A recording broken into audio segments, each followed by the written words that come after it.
अध्ययन करेंगे।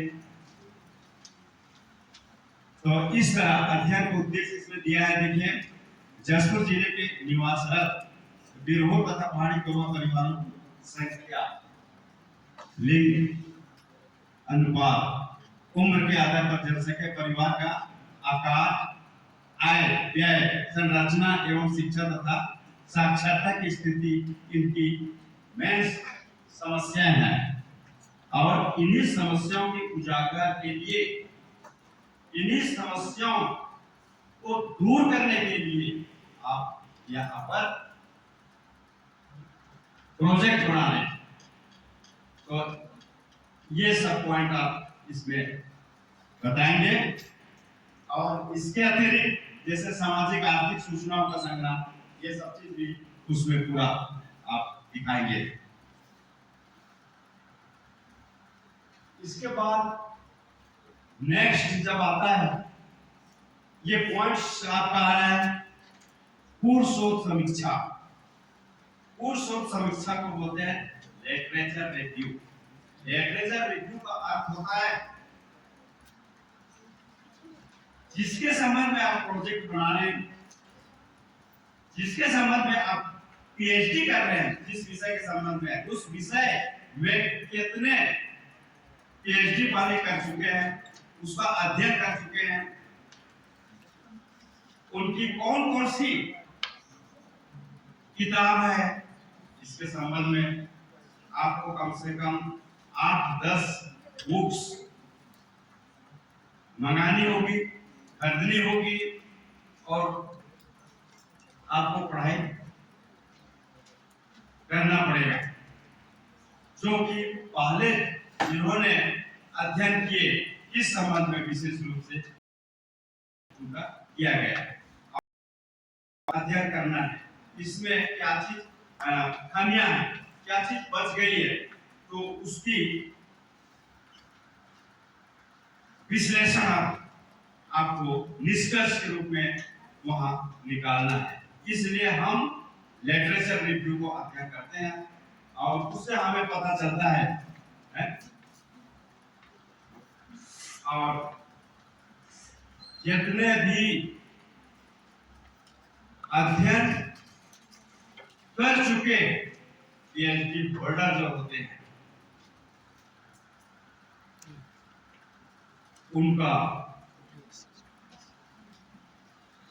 उनके बारे में कुछ हम जानना चाहते हैं, इसलिए इसको अध्ययन करना बहुत जरूरी है।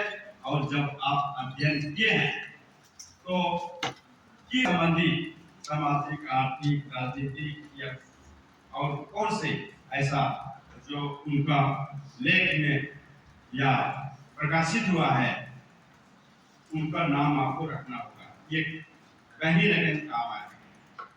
तो यहाँ पर पूर्व शोध समीक्षा पहाड़ी कोरवा एवं बिरहोर के संबंध में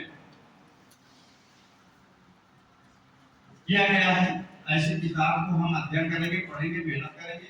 और ये सामान्य बात नहीं है, बहुत मेहनत करना पड़ता है। कम से कम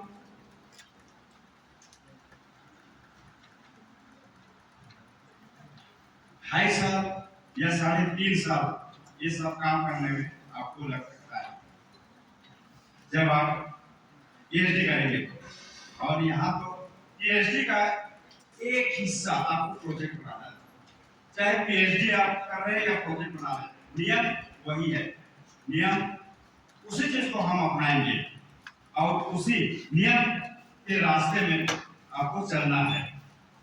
तो यहाँ इसके बाद देखिए परिकल्पनाएं, पहाड़ी कोरवा एवं बिरहोर के संबंध में आप क्या सोच सकते हैं, उनकी क्या कल्पनाएं कर सकते हैं, उनके परिवार के जीवन में,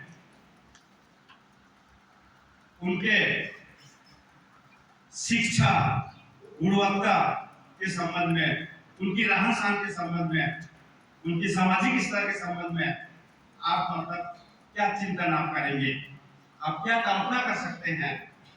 तो उसी का इसके अंतर्गत आप हाइपोथेसिस बोलते हैं, परिकल्पनाएं को आप उसके संबंध में आपको लिखना होगा।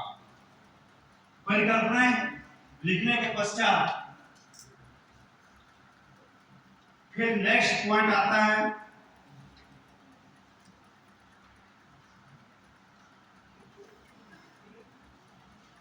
अगला क्रम, चाहे ये आगे या पीछे कहीं भी हो सकता है।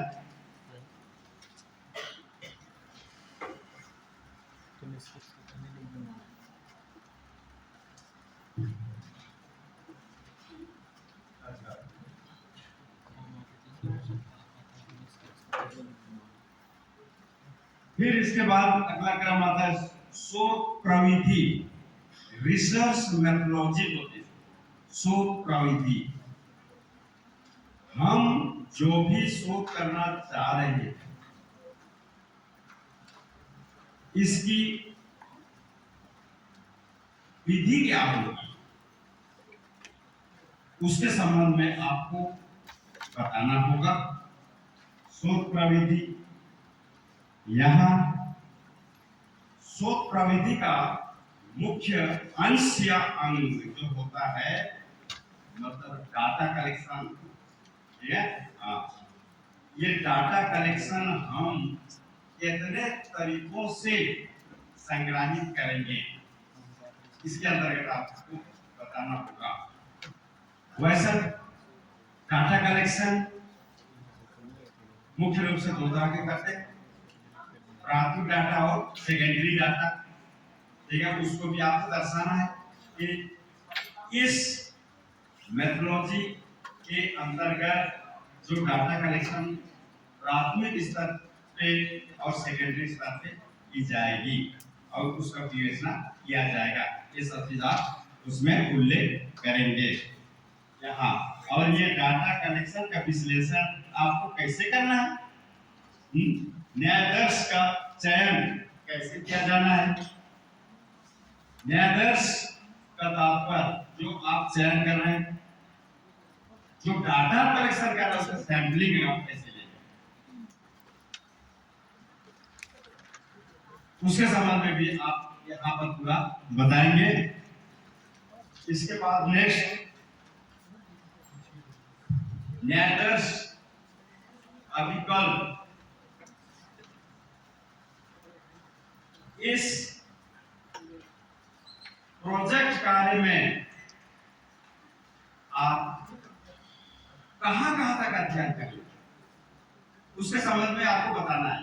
जो कि यहाँ जसपुर जिले के विशेष संदर्भ में दिया है, तो जसपुर जिला जहां तक भी आता है वहां तक का पूरा डाटा रख सकते हैं। और जसपुर जिले के अंतर्गत ही चाहे मनोरा हो, बगीचा हो या कासाबेर हो या कुनकुरी हो, कहीं भी अगर बिरोड या